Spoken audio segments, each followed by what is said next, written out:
The battlefield stretched as far as Captain Ethan Voss could see. Smoke rose from the shattered remains of buildings, and the ground was littered with debris and the scars of war. His squad moved cautiously through the ruins, their boots crunching on broken glass and twisted metal. This was once an alien colony, but now it was just another casualty of the endless conflict between humans and the coalition of alien races. Ethan signaled for his team to halt as he heard a faint noise. It wasn't the hum of distant drones or the crackle of fire. It was softer, like a whimper. His hand tightened on his rifle as he scanned the area. "Stay sharp," he whispered to his men. The sound came again, weaker this time, drawing him toward a crumbled building. Against his better judgment, he motioned for the squad to stay back. "I'll check it out. Cover me." Inside the ruins, the air was thick with dust. Ethan's heart pounded as he stepped over fallen beams and jagged rocks. Then he saw her, a figure barely alive, hidden among the rubble. She was small, her silver skin streaked with dirt and blood. Her limbs were thin, and her pale blue eyes blinked weakly as she tried to focus on him. It was an Athalari, one of the alien races his people were at war with. Ethan froze for a moment, his training screaming at him to leave her and move on. But something about her stopped him. She didn't look like a soldier. She was wounded and alone, her body trembling as she struggled to breathe. "Help me," she whispered, her voice barely audible. Ethan's grip on his rifle loosened. He crouched beside her, his mind racing. She was just a girl, young, fragile, and abandoned. He couldn't leave her here to die. Against protocol, Ethan slung his rifle over his shoulder and pulled out his medkit. "Don't move," he said softly, trying to sound calm. She flinched at his touch, but didn't resist as he bandaged her wounds. The sound of footsteps outside made his pulse quicken. His squad was waiting, and if they found out he was helping an enemy, it wouldn't end well. He glanced at the girl, her breathing shallow but steady now. "Stay quiet," he told her firmly. "I'll get you out of here, but you need to trust me." For a moment, their eyes met, human and alien, enemies in a war neither of them chose. Then, with a small nod, she placed her trust in him. Ethan knew his life had just changed forever. Ethan carried the wounded alien girl through the rubble, her small frame barely weighing anything in his arms. Every step felt like a risk. The smoke and ruins provided some cover, but his squad was nearby, and they wouldn't take kindly to him helping an enemy. His mind raced with excuses, but deep down, he knew there was no justifying this to his superiors. The girl's pale blue eyes fluttered open briefly, and she winced in pain. "Why are you helping me?" she whispered, her voice weak and trembling. Ethan glanced down at her, his face hard but his tone softer. "Because I couldn't leave you there. Now stay quiet. We're not safe yet." He found an abandoned storage room beneath a half-collapsed building. It wasn't much, but it would have to do for now. Carefully, he set her down on a dusty metal table, doing his best to make her comfortable. She winced again as he adjusted the bandages on her leg, but she didn't complain. "I need to check your wounds," Ethan said, pulling out a scanner from his gear. "This might hurt." She nodded faintly, watching him with cautious eyes. Ethan could feel her unease. Her kind probably thought humans were monsters. Maybe they were, but right now, he was her only chance. As he worked, she finally spoke again. "My name is Elira." Her voice was so soft that he had to lean closer to hear. "Ethan," he replied simply, not looking up from the scanner. Elira studied him, her expression a mix of confusion and curiosity. "You are different from what they told us.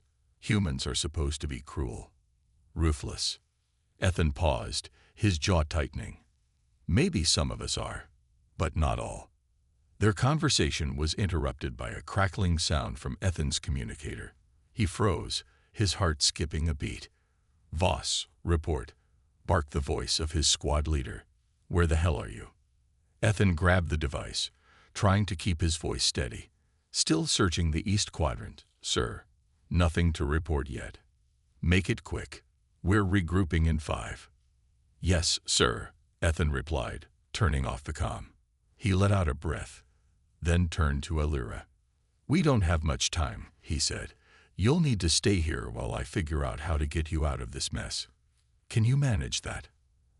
Alira hesitated, then nodded, though fear flickered in her eyes. I'd trust you, she said softly. Ethan wasn't sure why, but her words hit him harder than he expected. Trust was rare in a war like this. He only hoped he wouldn't let her down. The minutes seemed to stretch on forever as Ethan crouched in the dark, his mind spinning. His squad would be back soon, and if they found Alira, it would mean trouble. Big trouble. He needed a plan, and fast. Alira had fallen silent, resting on the metal table while Ethan gathered his thoughts. The faint hum of distant gunfire echoed through the ruins outside, a constant reminder that this wasn't a peaceful world. Every step he took carried a risk. He couldn't bring Alira to the human base. Too many eyes, too many questions, but the alien forces hunting her weren't going to stop until they found her. Ethan scanned the room, eyes landing on a dusty map pinned to the wall. A small escape route, an old tunnel system, was marked in red. It was their best bet, but getting there would mean moving through dangerous territory. I have a plan, he said quietly, looking at Alira. Her blue eyes met his, filled with a mix of fear and hope. What do we do? She asked, her voice barely above a whisper. Ethan moved closer, crouching beside her. I'll take you through an old tunnel system. It's risky, but it's the only way I can get you out without anyone noticing. Alira nodded slowly, her face pale but determined. I'm ready. It wasn't the answer Ethan was hoping for, but it was the answer he needed. She trusted him. She had to. He'd been in worse situations before, but this one felt different. There was something about Alira that made him want to protect her, no matter the cost. They left the storage room quietly, careful to avoid making any noise. Ethan led the way, his heart pounding as he moved through the broken streets of the colony. The sounds of battle had died down, but the danger wasn't over. They had to keep moving, stay hidden.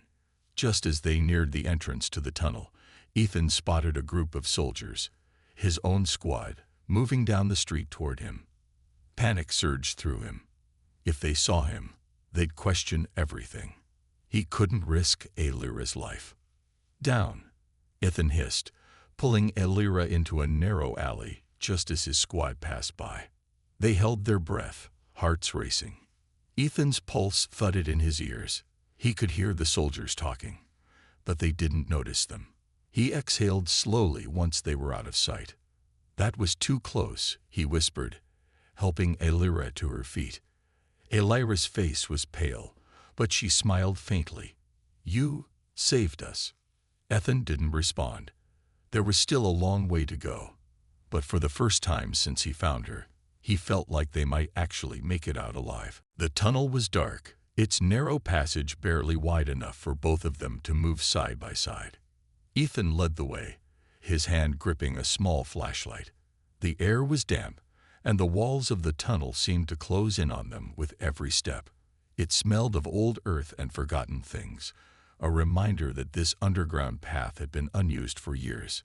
Alira walked beside him, her face pale from both the pain of her injuries and the fear of the unknown. She stumbled once, but Ethan quickly steadied her. Easy, he said quietly, keeping his voice calm. We're almost through. Just keep moving. She nodded, her eyes flicking nervously to the shadows around them. I never thought I'd be running like this, she murmured, her voice filled with both sadness and wonder.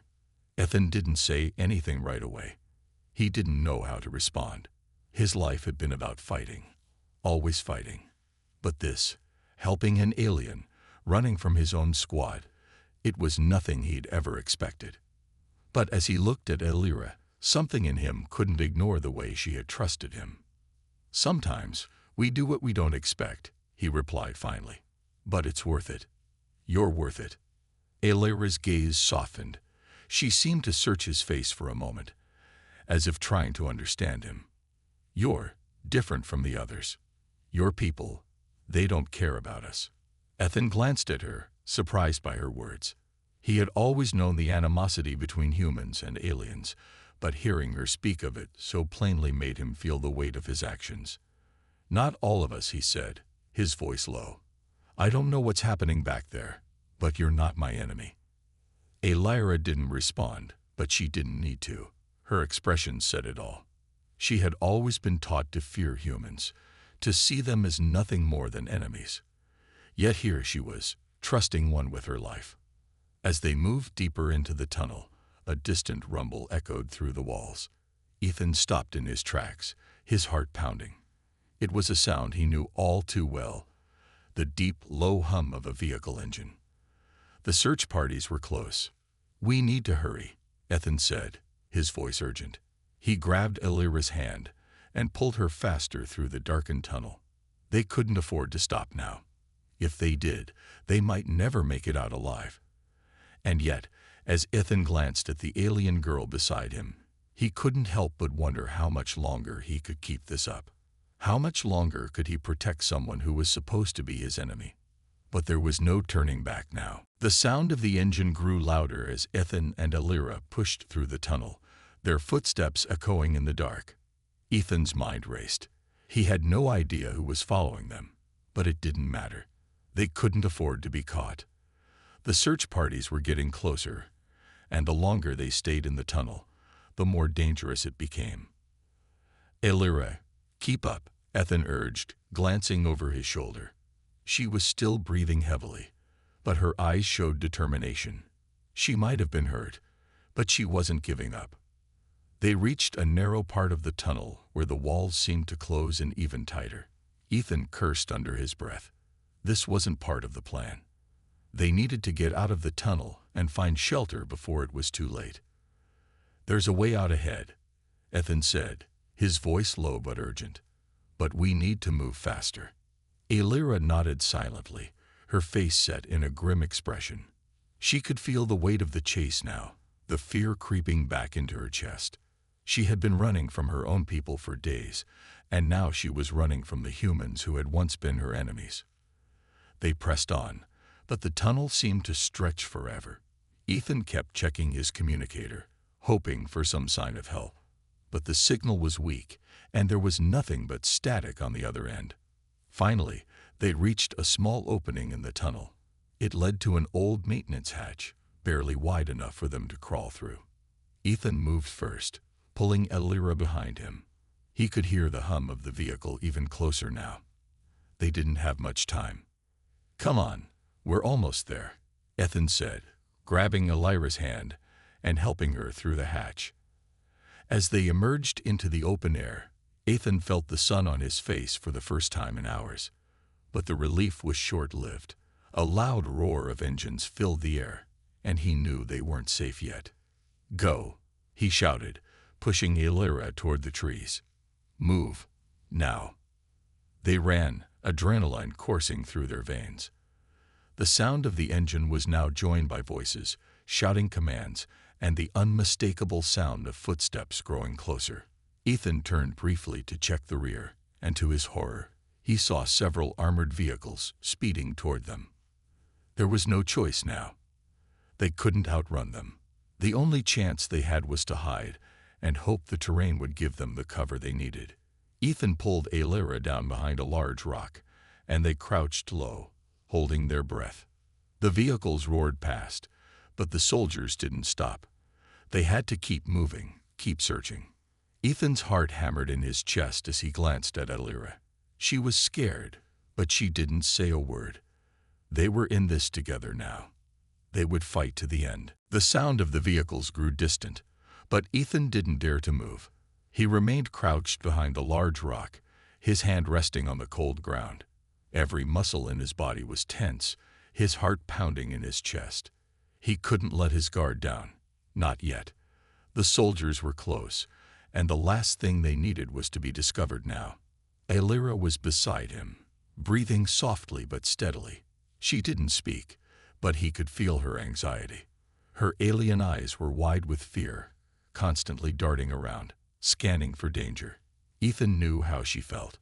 He had been in too many situations like this, where one wrong move could cost everything. Minutes passed, though it felt like hours. The tension hung in the air, thick and heavy.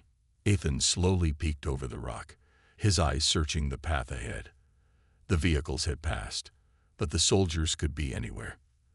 The feeling of being hunted never left him. "Are they gone?" Alyra whispered, her voice trembling. Ethan nodded slowly, his eyes still scanning. "For now. But we're not out of the woods yet." Just as he was about to move, a soft rustling noise came from behind them. His instincts kicked in, and he spun around, reaching for his weapon. But to his surprise, a figure stepped out from the shadows, another human. The man wore a faded uniform, his face weathered and tired. His eyes were sharp, scanning the area before locking onto Ethan. The stranger raised his hands in a gesture of peace. "I'm not with them," the man said quietly, his voice gravelly but calm. "I can help you." Ethan's hand stayed on his weapon, his mind racing. The last thing he wanted was to trust a stranger, but the man's sudden appearance couldn't be ignored. "Who are you?" Ethan asked, his voice low but firm. The stranger lowered his hands and took a step closer. "Name's Jack. I've been hiding out here for weeks. I saw you two earlier. Thought you might need some help." Ethan didn't lower his weapon, but he was intrigued. "Why help us?" Jack shrugged. "Let's just say I've seen enough of this war. I don't want to be part of it anymore. You've got a better chance of getting out alive if we stick together." Alyra looked at Ethan, her eyes filled with uncertainty. Ethan glanced back at her. It was a risk, but it was one they had to take. They couldn't survive on their own for much longer. "All right," Ethan said finally, lowering his weapon. "We'll work together, but no funny business." Jack smiled faintly. "Wouldn't dream of it." The three of them stood there for a moment, silently agreeing on the next move. With Jack's knowledge of the area and the promise of safety, they might finally have a chance to escape the soldiers hunting them. But Ethan knew the danger wasn't over. There were still many more miles ahead. The small group moved quickly through the dense forest, Jack leading the way. The path was rough, and every step felt like it took them further from safety. Ethan could feel the weight of the situation pressing down on him. Alyra was still recovering from her injuries, but she was strong. She walked with determination, though her steps were slow and careful. Jack was ahead of them, moving with the ease of someone who had spent years living off the land. Ethan couldn't help but feel grateful. With Jack guiding them, they had a better chance of avoiding the patrols and reaching a safe place. "We're almost there," Jack called back, glancing over his shoulder. "Just a little further. There's an old cabin up ahead. I've been using it to hide out." Alyra looked at Ethan with hope in her eyes. They had been running for so long that the thought of a safe place seemed almost impossible. But with Jack's help, maybe it wasn't. Maybe they could rest. Maybe they could finally start to rebuild. They pushed on, the sound of their footsteps muffled by the thick trees. The air was cooler here, and Ethan felt a small sense of relief. They were far enough from the patrols for now, but they couldn't afford to stop. Jack was right. They had to keep moving until they were truly safe. As they neared the cabin, Jack stopped suddenly, signaling for them to be quiet. "We've got company," he whispered, his voice urgent. Ethan's heart sank. More soldiers. How had they found them so quickly? "They're close," Jack said, crouching down beside a large tree. "There's a clearing up ahead. We need to take cover." Ethan nodded. "Go, I'll cover you." Jack and Alyra didn't hesitate. They moved silently toward the cabin, disappearing into the shadows of the trees. Ethan stayed behind for a moment, watching the soldiers approach. His hand gripped his weapon tightly, and he took a deep breath. They couldn't get caught now, not after everything they had been through. The soldiers were getting closer. Ethan's mind raced. He needed a plan. With a quick motion, he darted behind a large boulder, hoping to stay hidden. He could hear the soldiers' footsteps now, right on the other side of the clearing. He held his breath, praying they wouldn't find him. Every second felt like an eternity. Then, just as the soldiers were about to pass, a loud crack echoed through the forest. The sound of a branch breaking under someone's foot. The soldiers froze. Ethan's heart raced. It was now or never. With a burst of speed, he ran toward the cabin, hoping to reach Jack and Elira before it was too late. Ethan ran with everything he had, his heart pounding as he dashed through the forest. The sound of footsteps behind him grew louder, but he couldn't stop now. The soldiers were close, and the cabin was their last hope. As he approached the clearing, he spotted Jack and Elira waiting by the door of the cabin. They were looking anxiously in his direction, their faces full of worry. Ethan's breath was heavy, but he waved them on. "Go. I'll hold them off." Jack hesitated for a moment, his eyes searching Ethan's face, but he nodded quickly, knowing there was no time to argue. Elira followed Jack into the cabin, disappearing through the door. Ethan didn't wait. He spun around and ran back toward the soldiers, determined to buy them more time. His mind raced as he thought of his next move. The soldiers were close, but they weren't expecting him to come at them head-on. He reached a small hill and crouched low behind a large rock, watching as the soldiers approached. There were 4 of them, all heavily armed and clearly on high alert. Ethan gripped his weapon tightly, his fingers itching to act. The soldiers were almost on him when Ethan made his move. He darted from behind a rock, catching them off guard. He fired a shot, forcing them to duck for cover. The soldiers returned fire, but Ethan was already moving, zigzagging through the trees to avoid their shots. He could hear their shouts, but he didn't stop. He had to keep them busy long enough for Jack and Elira to get away. He led the soldiers deeper into the forest, hoping the terrain would work to his advantage. The soldiers were relentless, but so was he. Ethan knew the forest like the back of his hand. He used the trees and rocks to his advantage, making quick, sharp turns that confused the soldiers. They were losing ground, but they wouldn't give up that easily. Back at the cabin, Jack and Elira were waiting. The door was barely cracked open, just enough to let them see the forest. Elira's heart was in her throat as she watched for any sign of Ethan. "Is he okay?" she asked Jack, her voice filled with worry. "He's a soldier," Jack replied, his eyes scanning the trees. "He'll make it. He has to." Ethan's diversion had worked. The soldiers were no longer close to the cabin. But as he heard the sounds of footsteps getting farther away, he knew his time was running out. He couldn't keep this up forever. With one last burst of speed, Ethan turned and made his way back toward the cabin. He couldn't stop now. He had to get inside, to safety, to Elira and Jack. The forest was his final chance to escape.